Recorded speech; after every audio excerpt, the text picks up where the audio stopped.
Ann Marshall is Associate Professor of History and Executive Director of the Ulysses S. Grant Presidential Library at Mississippi State University. Her book is Cassius Marcellus Clay, The Life of an Antislavery Slaveholder and the Paradox of American Reform.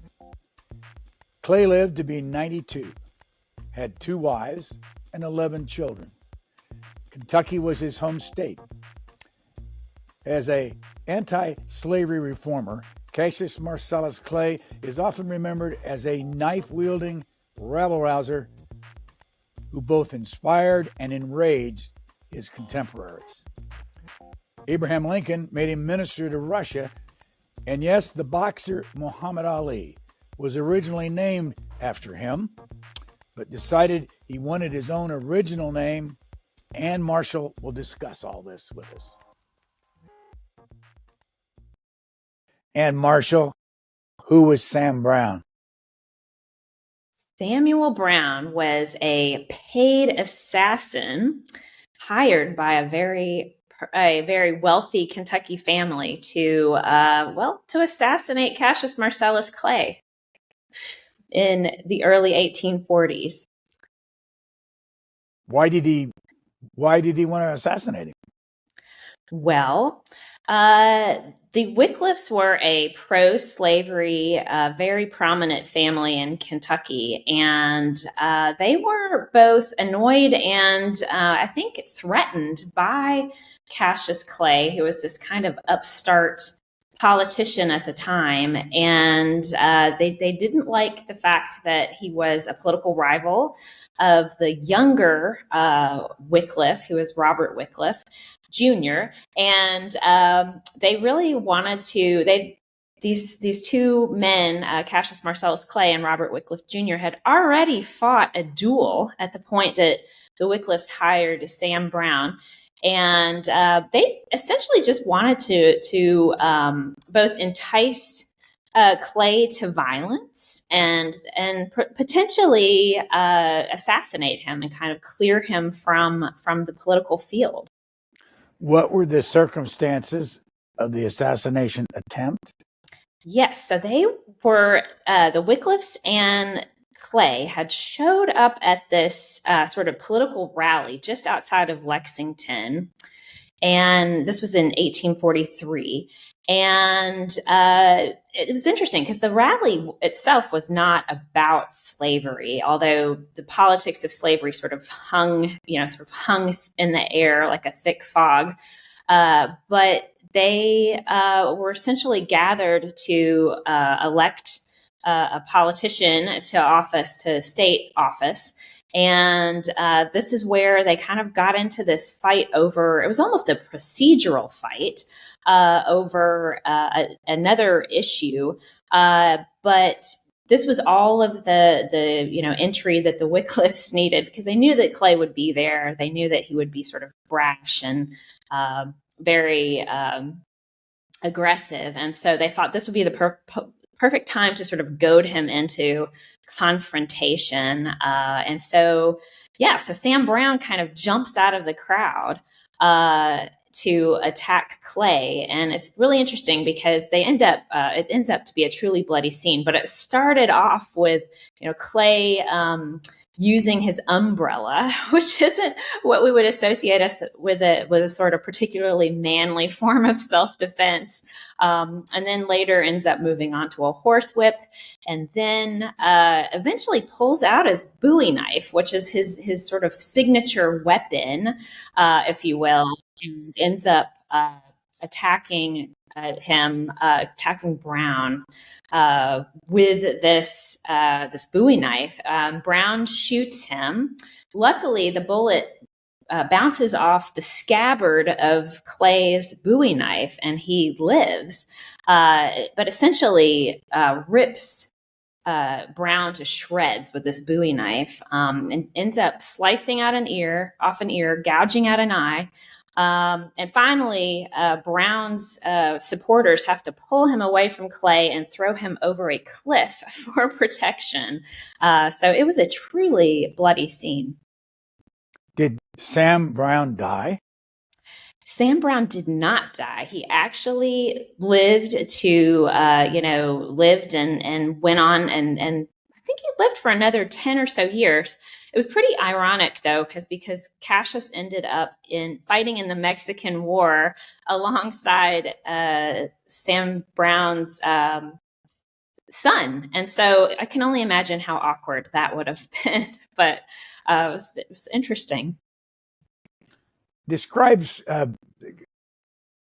Cassius Marcellus Clay physically, and describe him as a person from what you've learned. Yes. Well, physically, he was just a very sort of robust looking man. In fact, since my book has come out, I've had a number of people tell me he was very handsome. Somebody's told me he looks like Gregory Peck. So I don't know if we can imagine Gregory Peck, but he was this kind of, handsome, swaggering man, full of bravado, full of confidence, which seemed like it was just kind of innate to him. Like he was just born with this sort of sense of self-confidence, was not afraid to take up space in any room, in any context, and truly believed that, whatever it was that he was arguing at any given time, that he was in the right. So one of these people that just didn't seem to ever have an ounce of self-doubt to them. And he was also very brave. This made him very brave. Some would say foolish. And he got himself into all kinds of difficult situations. And he would always say, when he fought his way out of these situations, he always say he's on the defensive, right? That he'd never went in as the aggressor, that it was only in self-defense that he relied on his Bowie knife or his cannons or his guns. But he certainly wasn't afraid to put himself in these situations where he had to use these weapons for self-defense. Who was Cyrus Turner? Cyrus Turner was the son of a prominent Kentuckian who lived, his father was Squire Turner, who lived in Madison County, which is the bluegrass county where Cassius lived. And they got into a conflict in 1849 in the midst of a election for delegates to a state constitutional convention. Now, that sounds like maybe the most boring context ever, right? How interesting could an election for delegates for a state constitutional convention be? But it was very interesting in 1849 because the constitutional convention would set the scene for Kentuckians really deciding whether or not they wanted to imagine a future without slavery. The hope for some Kentuckians was that they would be able to write this new constitution with a feature that would allow something like a referendum, would allow future Kentuckians to go to the polls and decide that they wanted to phase out slavery. And so this whole constitutional convention, even though it started out as a more broad platform for reform, really turned on the issue of slavery. So these meetings where they were trying to elect local delegates for this constitutional convention tended to get pretty heated. And Cassius Clay and the Turners really got into an altercation at one particular political rally, and ended up, again, not particularly arguing over slavery, but over another kind of slight. Again, the atmosphere, though, was so heated because people knew what was at stake. And so when Squire Turner and Cassius Clay began fighting, Cyrus, the son, jumped in, tried to attack Clay, who then ends up basically attacking Cyrus with his Bowie knife and ends up disemboweling him. Clay himself was extremely battered after this, and people thought that they ended up being taken to a house nearby.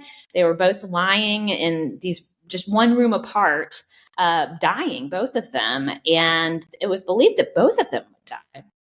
In fact, newspapers around the country printed obituaries for Cassius at the time, but it ends up that Cyrus died very shortly after from his wounds inflicted by Clay. Clay lives. It takes him a months to recover, but he lives to fight another day. Was he ever indicted for any of this? No. Well, he was actually for the Sam Brown fight, the state of Kentucky. He was charged with inciting mayhem.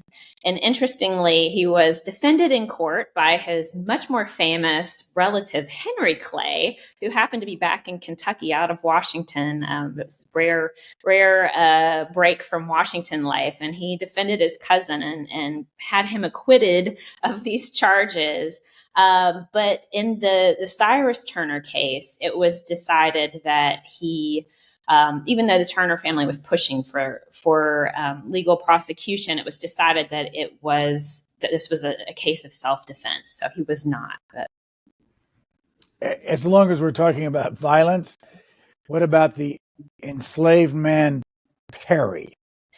Yes. So after the Civil War, a number of Clay's former enslaved laborers remained living close by, and some of them worked for his household, of course, for pay, including Perry White's mother, a woman named Sarah.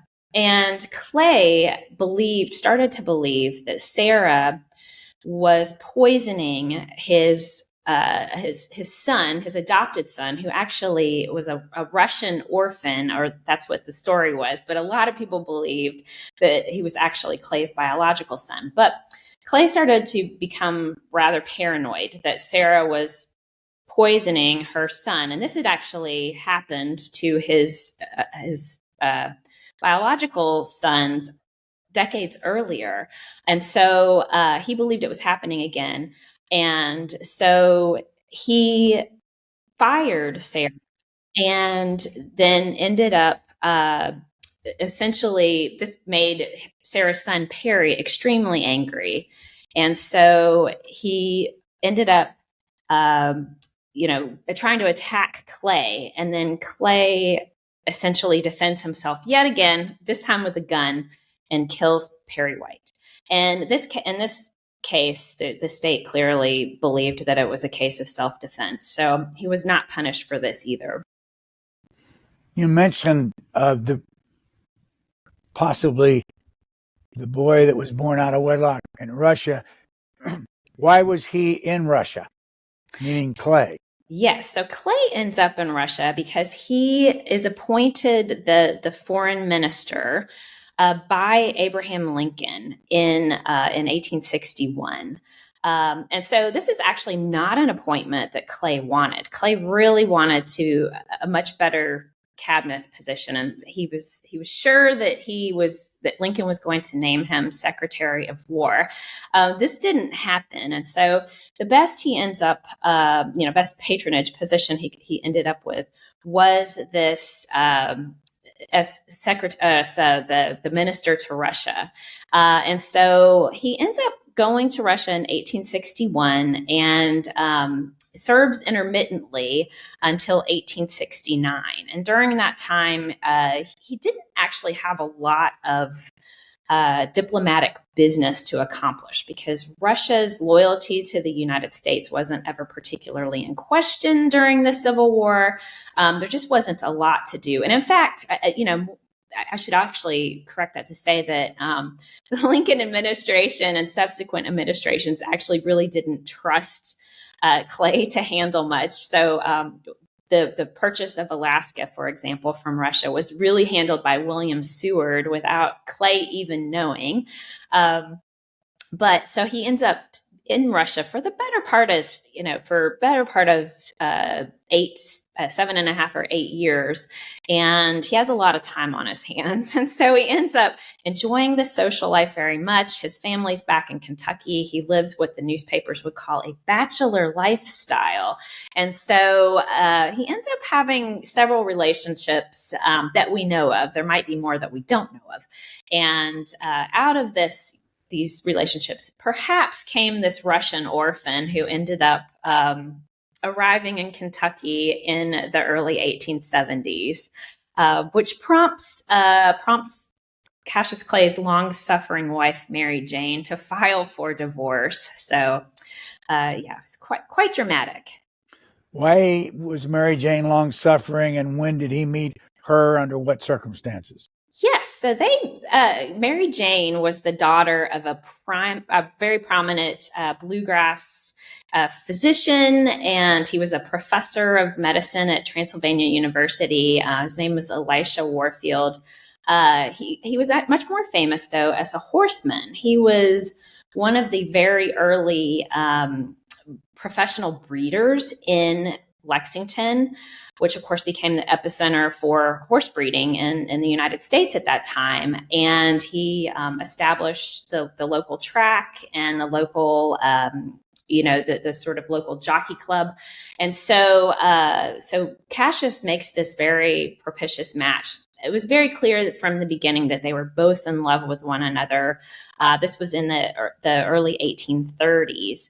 And so S. Clay starts to develop his anti-slavery rationale by the early 1840s. His in-laws are very much opposed to him in his politics. They don't like him because they're major slaveholders. They just think he's kind of an erratic character. They don't think it has been a good match for their daughter. But it's very clear that Mary Jane and Cassius were very much in love. But she really has to stick through him through all of this very dramatic. He almost dies several times from these wounds incurred by these personal altercations. There are these duels, these fights. He starts an anti-slavery newspaper in Lexington in 1845, which is a very dangerous proposition as well in the center of the slave-holding aristocracy. And so, she really sticks by him and supports his cause this entire time. And I should also say Cassius was not good with money at all. He was just a terrible manager of money, and he was so busy, working on his anti-slavery political career that he really neglected his business interests often. And so they were, quite short on cash at all times. And so she really had, put up with this very dramatic marriage, and they were, cash poor all of the time. And so, they end up getting some financial stability with his work in Russia, where he's able to kind of, use his network to line his pockets, so to speak. But by this time, their marriage is on the rocks because of his infidelities. How often did he beg Lincoln and others for money? Yes. Well, he was constantly trying to leverage his political position, his political activities to make money. So he, in the 1840s and 1850s, he would go around giving speeches and talks to these northern audiences, which loved him and loved his message. And he would make money off of these talks. But in the background, his brother, who was interestingly one of the largest slaveholders in Kentucky, basically had to bail him out of his financial trouble consistently through the antebellum era. And then he becomes this founder of the Republican Party, and he sees the Republican Party as this vehicle through which he can forge this national political career because, as I've mentioned, he is not particularly popular in Kentucky at by the 1850s. So he knows he's going to have to move on to this national level. And so he really thinks with Lincoln's election in 1860, for which he worked very hard. He campaigned throughout the Midwest during the 1860 election. He really thinks this is the time where he's not only going to get this political position, but he's actually going to get this, some sort of salary out of a political position that's going to allow him to finally overcome his economic issues. And so he pesters Lincoln. And of course, Lincoln's first term is, the lines of folks coming out of Lincoln's office after his election are quite famous, of all of these people that come for patronage positions. And Cassius Clay was right in there. And he was such a kind of a noisy, actually, one of Lincoln's aides referred to him as a noisy jackass. And he was such a pest that Lincoln decided, we got to give him something. We can't really trust him to do anything particularly delicate, though, at this very, very delicate political point where Lincoln's trying to keep as many Southern states in the Union still as possible, including the state of Kentucky. And so, Seward says, well, let's just, ship him out. First, they decided Spain was the place for him. And when Cassius protested, they said, well, how about Russia, which is even further away. So you have a footnote in your book, I believe, that suggests that there were 22% of the population in Kentucky in 1820 that were African Americans. Yes. So it was interesting. The relative population of African Americans in Kentucky is interesting because for a while, until about 1820, the growth of African American population in the state outpaces that of the white population. But what happens after 1820 is that what we think of as the Cotton South, the Deep South states, start to open to settlement because of the removal of Native Americans. And it opens up into cotton land. And so Kentuckians and Missourians and Marylanders start selling their enslaved laborers to the South, where there's this huge demand for slave labor. So the relative population of African Americans drops in the 1820s, 30s, and 40s. How many slaves did he own at any one time, and how many did he sell during the period that you wrote about? Yeah, so Cassius ends up inheriting many slaves from his father when he dies in the early 1820s, and so Clay actually inherits a number of these enslaved individuals outright. So just they're owned by Cassius Clay outright. He also inherits a number that are entrusted for his future, his children. So this is kind of a form of, it sounds crass to say, but a form of invested wealth, right? That is supposed to build this generational wealth that enslaved holders did this pretty commonly. He also owns some enslaved individuals that are for the use of his sisters, because this is a time period before married women's property laws. And so when women would get married, all of their property would transfer to their husbands. Well, it was common for large slaveholders to entrust slaves for the use of their daughters, so that, should their sons-in-laws make bad financial decisions and go bankrupt, that these slaves would not have to be sold to creditors. So again, protecting this generational wealth. And so it's hard to say how many enslaved individuals Clay owned over time, because so many of them were dispersed. But we do know that by 1860, he still has 23 enslaved individuals that show up on the slave schedule on the census that are working at his home alone in Madison County. So he probably owned more that were just in his sister's households.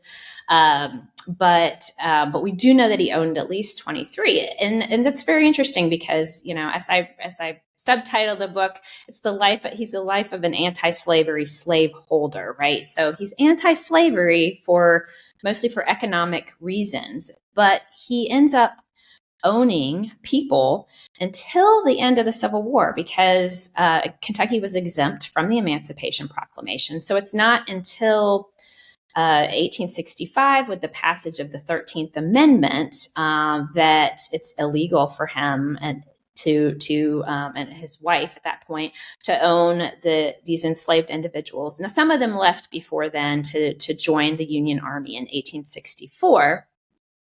So Cassius ends up, he does actually sell, he manumits some of his slaves. So in 1843 and 1844, he manumits 9 individuals, and those were the ones that he owned outright, from his father's will. So he was legally allowed to do that. The rest that were entrusted, he was not allowed to. He ends up selling some of these at particular times. He'll sell according to the terms of his father's will. If there was a slave that committed murder or other kinds of criminal activities, he could sell those enslaved individuals. He ends up selling several more, 4 more in 1845, which was an interesting story because I referred to earlier that he believed that one of his enslaved laborers poisoned his child. And so he ends up selling the woman whose name was Emily. He sold her mother, brother, and daughter, who he believed had colluded with Emily to poison his child. And then he puts Emily on trial at the very same time that he started this. This is the same time he started this anti-slavery newspaper, The True American. So he gets all this press for starting this anti-slavery newspaper. At the same time, the news is breaking that he has gotten the state of Kentucky to try Emily for murder. So it was very interesting. Sort of conflict of ideas there. When she's acquitted of murder, then he sells her as well.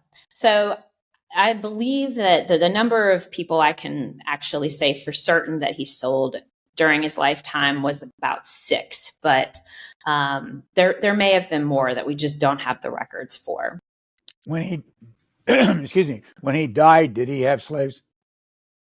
He did not, because he died in 1903. So he pretty much, and he didn't have any of the laborers that had worked. They had all long since, even the freed laborers, they had all long since left.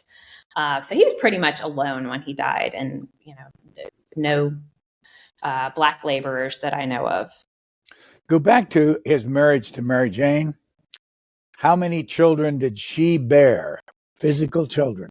Yes, she ended up bearing 8 children, and I think actually maybe 9 children, and several of those children died in childhood. So they ended up, I think, by the time that their marriage was ending, they had 5 living children together. When did their marriage go bad? Well, there are definitely tensions that had been building in the 1840s, 1850s. You could tell reading between the lines. And I should say we do have to read between the lines a lot, unfortunately, in the sort of pre-Civil War days, because as often happened back in the 19th century, buildings were very flammable. And so the barn in which Cassius kept his records up to the Civil War on his property in Kentucky was burned in 1864 by Confederate troops. So unfortunately, we've lost a lot of correspondence, when that happened. But reading between the lines, you could tell that things were not always on the up and up with the two, although they seemed to be very affectionate with each other by the time that they went to Russia.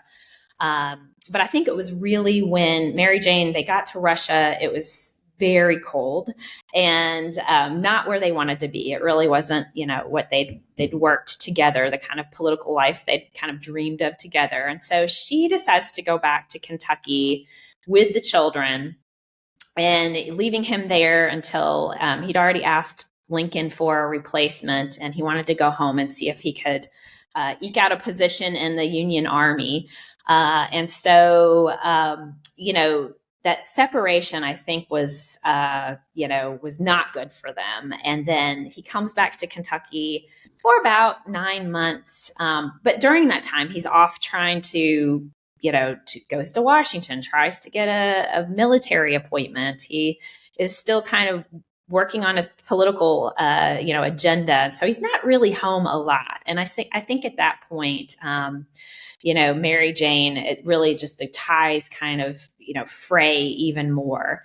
He goes back to Russia in 1863 and stays there until 1869. And there are all these rumors that kind of filter back about what he's doing, how he's spending his time. He's going to the ballet a lot. He really likes ballerinas.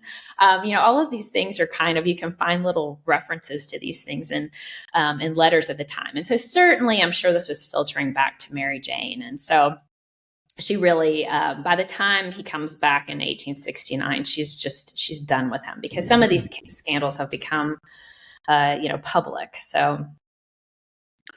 One of the famous spots in Kentucky is Berea College.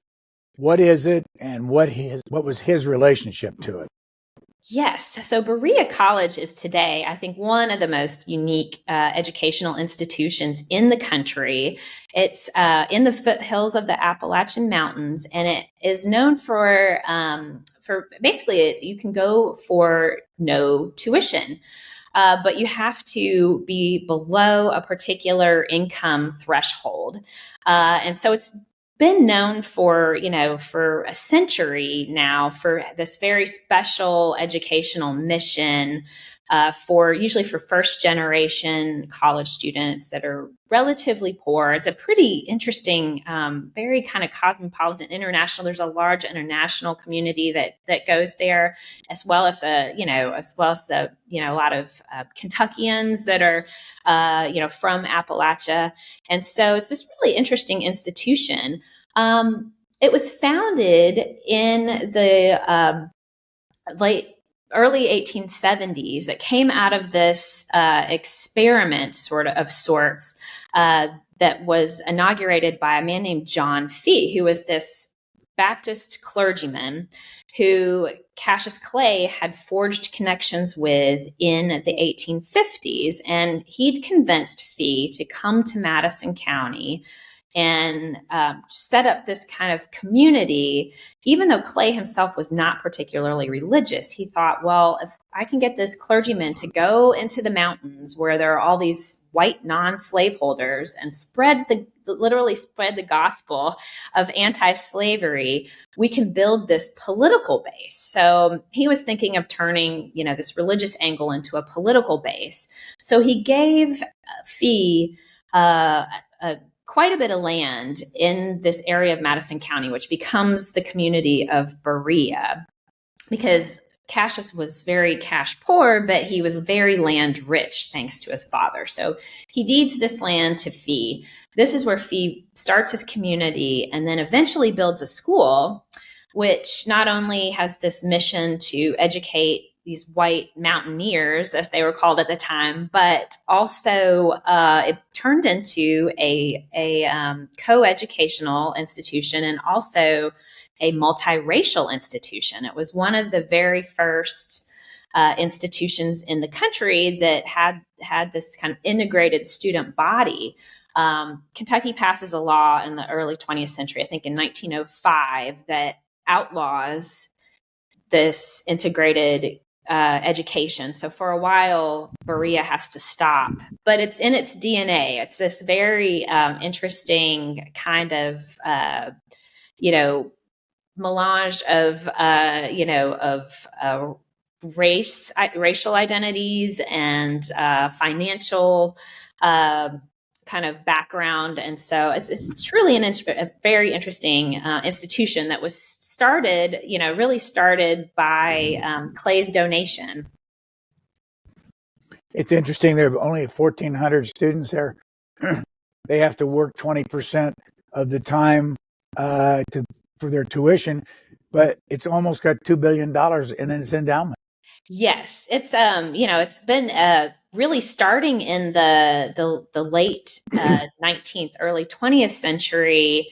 The president of Berea reached out to all of these philanthropists in the Northeast and said, this was a time period when people had just recently, quote unquote, discovered Appalachia as this sort of land full of, they would have put it, unusual people, right? People that were outside of the sort of American mainstream because they were seen as being backward. But a lot of people wanted to uplift these poor mountaineers. And so, the president of Berea at the time, a man named William Frost, really played on this, and he started getting all these donations from philanthropists and these kind of, robber barons, if you will, from the Northeast, that really helped to start this endowment, and then it's just kind of increased from there. You wouldn't think that such a small school, being where it is, would have this incredible endowment, but it does. How much education did Cassius Clay have? Yes, he was very well educated for a man of his time. So, when he's born, he's kind of still in frontier Kentucky, but because he's from this affluent family, they were able to send he and his brothers to, for example, they sent them off to, live with a tutor for a few years to kind of, to do some learning there. He spends some more time at a little school in Bardstown that was a Catholic school run by Catholic clergy that had fled the Haitian Revolution a couple of decades earlier. And then he goes on to Transylvania University in Lexington, which was really the preeminent institution of higher learning west of the Appalachian Mountains at the time. And then he goes off to Yale for a couple of years. And so Yale is really where he starts thinking about anti-slavery. He does kind of get some taste of the abolitionist movement, but what really convinces Clay while he's at Yale that slavery is bad is the economy. He's so inspired by this kind of connection between subsistence agriculture in a place that doesn't have great soil and the way that it intersects with this nascent industrial economy that is really rising in the Northeast. And he thinks, well, the place where I'm from has no chance of having this kind of bustling economy and this kind of upward mobility for the average white laborer because of slavery. So it's really this time at Yale that, really gets him thinking about slavery as a detriment to white Americans. But you say there was a moment he was triggered on all this by a speaker.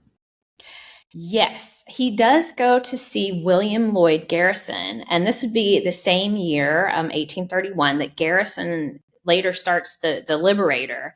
And so he's kind of seeing Garrison as Garrison's getting, becoming this kind of public figure. And he is kind of dumbfounded by this because this is the kind of, fiery speech, anti-slavery speech that he couldn't possibly imagine, taking place in a place like Kentucky. And so he was really taken with Garrison. Now, it's important to realize, though, that it's the economic piece that really motivates him. And he's pretty clear he's very clear about this throughout the rest of his thinking, in his political writings and his speeches, that it's always this that it's this economic piece rather than the moral kind of sin of slavery, as Garrison would put it, that motivates Clay. But he definitely kind of gets this jolt from watching Garrison in his boldness, because Garrison, even though he was quite a different personality than Clay, was extremely brave in his own way, right? Physically brave. I mean, he would never own a Bowie knife, let alone use one, but because he was such a pacifist. But very brave, even to be, because anti-slavery was an unpopular cause in Connecticut as well at the time, right? It wasn't just a north-south divide on this. So you quarrel with those that call him an abolitionist. Why?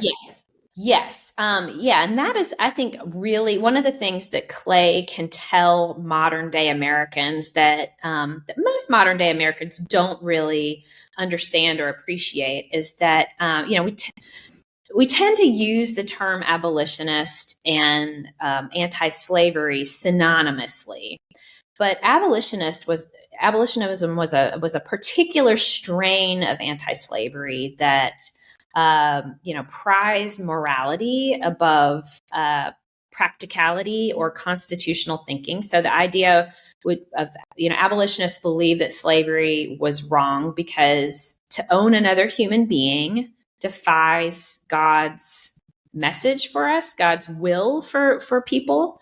And they believe in something that a number of politicians and anti-slavery thinkers would call the higher law, which would mean that because it's morally wrong and morally repugnant to God, that's the higher law. We should end it immediately and without consideration of property rights. That was a radical position. So today, I think most Americans would resonate with that, right?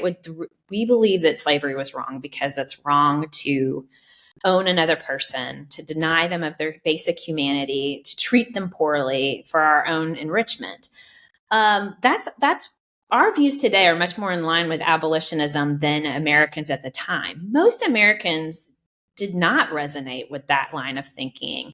They might have disliked slavery. They might have even believed it to be inhumane. But their primary focus was the way that they saw it limiting opportunities for white Americans and their upward mobility, their class mobility, their ability to spread and have access to land and territory as America is expanding during this time period. And so it's a much more self-interested form of anti-slavery for white Americans. And it's also focused on American rights that are baked into the very DNA of our Constitution. If we think about the Lockean principles of protection of property, right? Also, they believe that slavery should be ended within states. And this is what happens after the Revolution, right? Where we get, before the Revolution, slavery was legal in all 13 colonies. Slowly, this gets phased out, and especially around the Revolution. But it's done within the states themselves, and it's done usually in a very gradual manner in most states. And so this is the kind of vision that many white Americans had of the way that slavery should end, with respect to property laws within states. And this is what Clay thought too. And this is the basis of the thinking of the Republican Party when it's founded in the 1850s. So it's not this kind of radical, morally driven anti-slavery that is embodied by people like Garrison or people like John Brown or people like Frederick Douglass. And I think this is one of the things that Clay can tell us, right, is that that there really was a major difference between abolitionism and mainstream anti-slavery. Where are you from originally? I'm originally from Lexington, Kentucky. Growing up, did anybody teach you about Cassius Clay? I had heard of Cassius Clay because his estate was about 30 miles from where I grew up. He was kind of this folk hero, though, and I grew up thinking he was an abolitionist, that he was this kind of brave maniac that fought slavery. That I assumed out of this kind of moral opposition. But as I came across him actually again in when I was writing my first book, which was about the post Civil War politics in Kentucky and this sort of Civil War identity, the way that Kentucky was a Union state during the Civil War, but then after the Civil War, whites created this Confederate identity for the state. And so I researched Clay while I was writing that book and realized that his politics were much more moderate than this kind of folk hero tale, this mythology that grew up around him. And so, I kind of put that, though, to the side as I was working on that project. And then I decided that I really wanted to explore to sort of figure out who Cassius Clay really was, what he really thought. And then when I was doing that, I realized that his story, even though it grew out of my sort of Kentucky context, both growing up there and my professional research in the state, I realized that he could tell us not just more about Kentucky, which is its own kind of, has its own oddities, but he really is a national figure, and that he could really tell us much more about national politics, the national politics of slavery as well. Where'd you go to college? I went to a small college called Center College that was in central Kentucky, which is actually where Cassius's brother Brutus went. So there's a connection there as well. But yeah. What'd you study there? I was a history major. So I originally went and I thought I was going to be a veterinarian. And then I realized that I really liked history and writing a lot more than I liked calculus and science labs. And so I shifted pretty quickly. So, yeah. Where did you get your PhD? I went on after that to the University of Georgia because I was intent on studying Southern history, and I have a great program, great faculty in Southern history.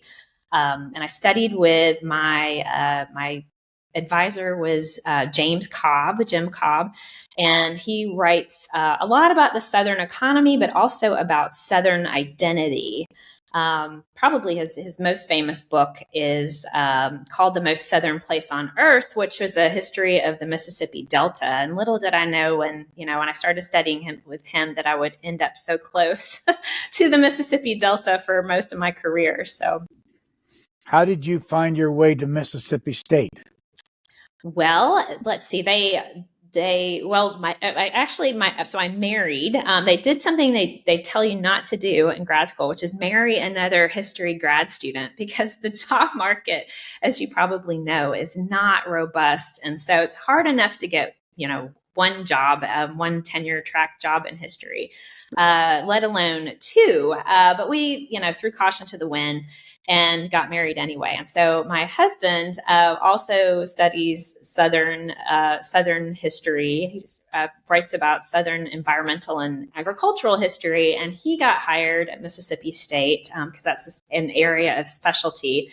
And I was fortunate enough that they decided to hire me as well. So we've been here now for almost 20 years, and it's been a great place to work and a great place to live, actually. So, what is the U.S. Grant Presidential Library, and how did you become executive director? Yes. So we sort of improbably, I guess you would say, have the Ulysses S. Grant Presidential Library here at the campus of Mississippi State University.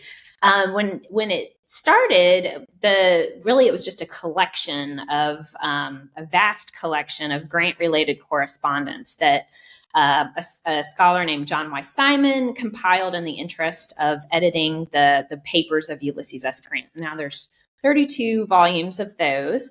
That project was based at Southern Illinois University. When he passed away, they needed to move the collection. And so my predecessor here at Mississippi State University, a historian named John Marszalek, who's very well renowned for his Civil War scholarship, he'd retired at the time, but he said, I think Mississippi State should host this. And so he convinced the administration to bring the project here, and he oversaw it until his retirement as director in about 4 years ago. In 2012, we became the presidential library because, if you're outside of the NARA system, if you have a president that predates that system, you can do that if you have the most comprehensive research collection. And so we are the presidential library. And so, I've been fortunate enough to be in the director role now for 4 years. And we have a wonderful facility, a wonderful research facility, and a great museum. We have people come from all over the country and indeed all over the world that come to visit us come to see our museum. So, where is Mississippi State?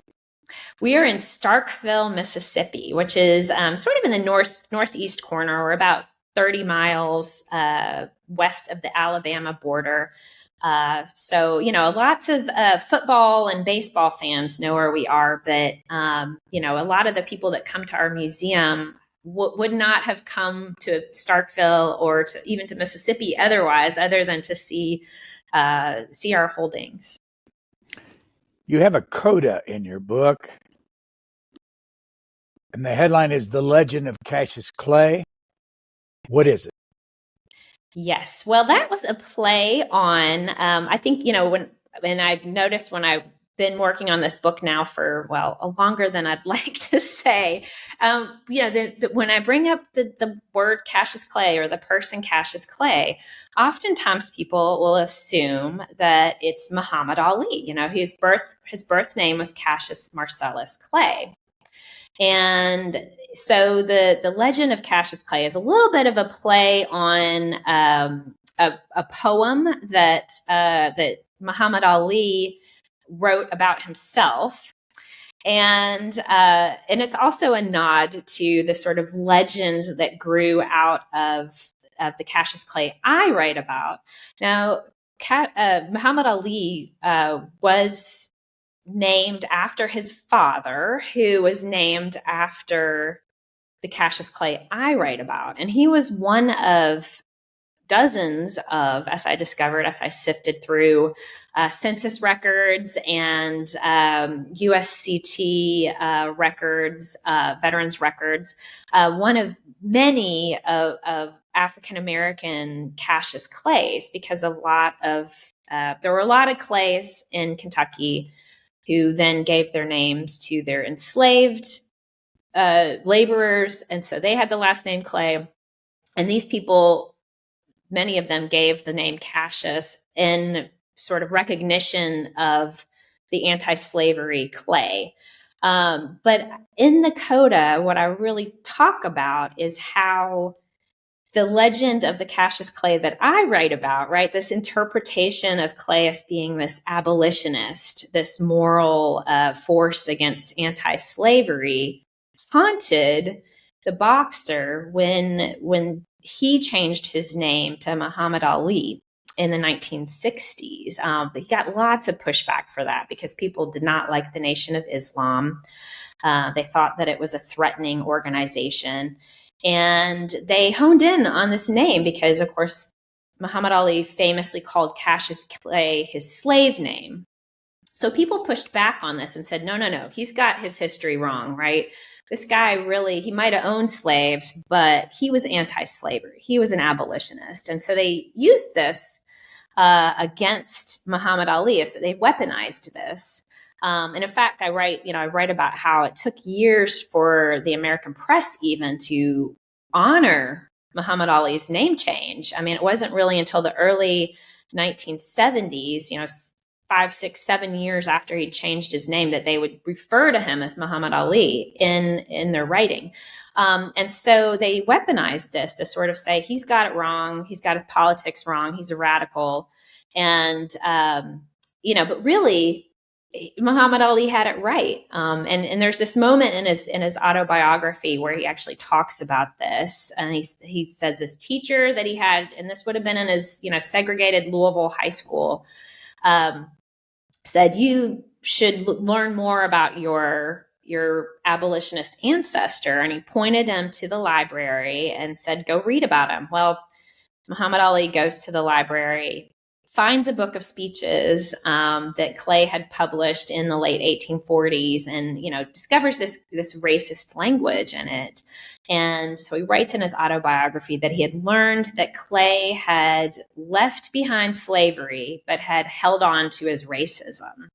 And so I use this story not only because I think it's important to connect these two individuals. I mean, it's very interesting. They're both from Kentucky. They both, as I say, they both thought they were the greatest. They both had a bit of, a lot of self-confidence and bravado. But, I think it's really important to sort of to use this story to show that Americans have it wrong, and I made that point earlier that, we don't really understand the nature of mainstream anti-slavery, and that it wasn't morally motivated, and that only by understanding that it wasn't can we see the sort of limitations of political anti-slavery, and the fact that, by the 1870s, many of these anti-slavery politicians had lost their commitment to promoting African American rights, and sort of, they no longer were supporting the government reconstruction efforts. So Muhammad Ali, provides this great, I think, coda, because I think it helps to illuminate that. I can't resist. I have to read the poem. This is Cassius Clay, Muhammad Ali's poem. Mm-hmm. This is the legend of Cassius Clay, the most beautiful fighter in the world today. He talks a great deal and brags indeedy of a muscular punch that is incredibly speedy. Yeah, he was a man of many talents. Now, the story of the divorce and the remarriage, yes, of Cassius Marcellus Clay. Yes. So you'd think that after all of the knife fights and the cannons and the career and the scandals in Russia and the, scandalous divorce from his first wife, Mary Jane, which of course, and we have to remember that in the 1870s, divorce was still very scandalous. And they'd been married 45 years. Right. And you'd think that that would be enough scandal for a lifetime. But Cassius Clay ends up in the national news yet again in the 1880s, when he, at the age, actually it was a little bit later, maybe 1890s, he, at the age of 84, marries a girl who is 15. And she had worked as a domestic in his house, and he, I think he was just lonely. There wasn't anyone else living there. Even his adopted son had moved on at that point. And, he decided, and he always, he did have this penchant for very young women. And so he decides he's going to marry her. And she's this very kind of simple, he describes her as this simple woman of a low birth, and his children are just, they're just completely taken aback. And they try to stop the marriage. They prevail upon the, local officials to not marry the two. Clay ends up convincing one judge to do so anyway. This invites all kinds of public outcry because she is so young. She is of legal age to be married in Kentucky at the time, but it's still seen as this very untoward situation. And so he becomes. Is she white? Yes, she is white. And her name is Dora Richardson? Dora Richardson, yes. And so he ends up, these neighbors kind of come and try to rescue her. And so he ends up using the same cannons that he used to protect his newspaper office, to protect back in 1845, to protect his house now, from these people who are going to come rescue Dora. Well, she ends up self-rescuing. She runs off within a couple of years and gets remarried to somebody that's her own age. Interestingly, though, she ends up having a child with her new husband and names him Cassius. So there couldn't be too many hard feelings there. But did you indicate, though, that he even helped her financially after she divorced him? Yes, that is what the records say, is that he did end up, giving, because I think the man she married was not very well to do, so he ends up helping her. Yeah, so much less acrimonious parting than he had with Mary Jane. So, have you been to Whitehall? Yes, I have been several times. I went once when I was a kid on a field trip, and then I've been back a couple of times while I've been working on this project. So it's a lovely house, and it's open for tours. So what is it? So it is this sort of mansion, I guess you might say, a sort of an Italian style mansion. And architecturally, it's interesting too. It was the original part of the house was built by Cassius Clay's father back in the 1820s. But he and Mary Jane wanted a much grander house. And so they end up kind of wrapping the original house in this new architecture that was in vogue at the time, this kind of Italianate style.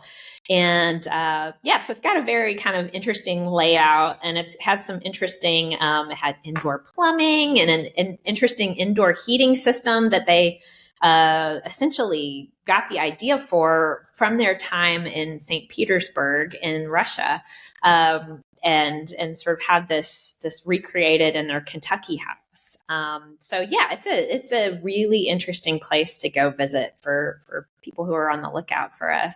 Is it in Lexington? It's in Madison County, so it's just south. It's one county south of Fayette County, which is where Lexington's based. It's about 30 miles from the center of Lexington, so very close.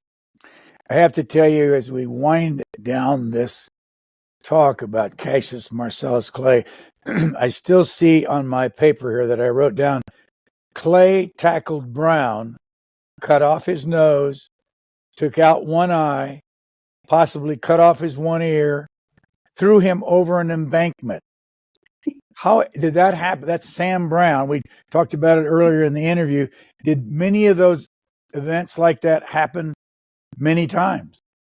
Yeah. So, it was interesting because Kentucky during this time period was still sort of the Wild West, right? There were lots of people that were relying on, self-policing and self-defense and, literally taking the law into their own hands.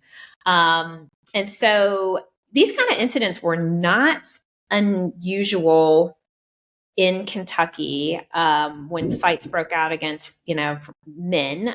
They were unusual for somebody like Clay, who was supposed to fight, in a more, quote unquote civilized manner with a duel, for example. He'd been part of a duel previously, had been almost part of more duels before that.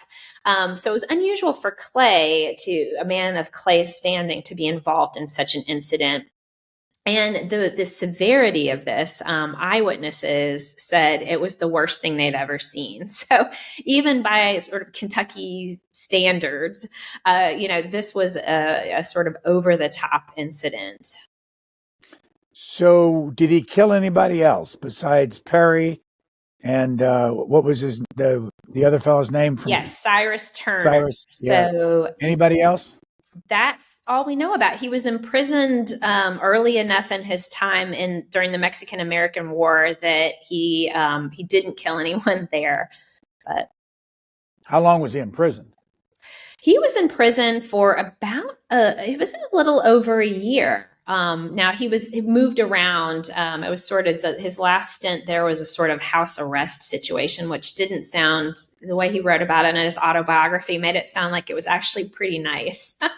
but yeah, he was it was about a year and a half that he was in prison. For what it's worth, I got on Google and found the autobiography. It's all there.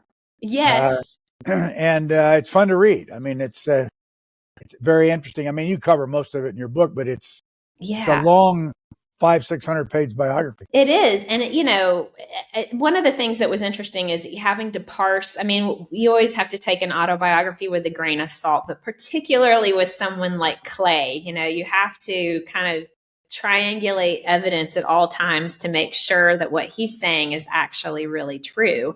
And then a lot of, previous scholars had taken Clay at his absolute word, which is why the secondary literature on Clay is so interesting but unreliable, I would say. It's also contributed to this mythology surrounding him. So, do you have another book in mind? Yes. So my next project is actually going to sort of blend my interest in sort of the Upper South and the Civil War and anti-slavery. And I'm going to be looking at, and also my position at the Grant Presidential Library. So I'm going to be looking at Ulysses S. Grant and his wife, Julia, and Julia basically inherited several enslaved individuals from her father, whose labor she relied on while she was following her husband through the Western theater of the war as he was emancipating. His army was emancipating enslaved individuals. So, and one of her enslaved laborers actually ran away during the course of the war. And so I'm kind of looking at this process, this kind of uneven process of slavery and freedom, and these kinds of paradoxical moments where the two are coming into conflict with one another through Ulysses S. Grant and his wife, Julia. Thank you, Ann E. Marshall, Associate Professor of History at Mississippi State in Starkville, Mississippi. Yes. The name of this book is Cassius Marcellus Clay. Thank you. Thank you so much. Thanks for tuning into this week's Booknotes Plus podcast. If you have a moment, please consider rating and reviewing us wherever you listen to podcasts. Your feedback will help others discover the program. And don't forget to share this episode with friends and family. For the latest on new episodes, schedule updates, and more, follow us on X @C-SPAN Radio.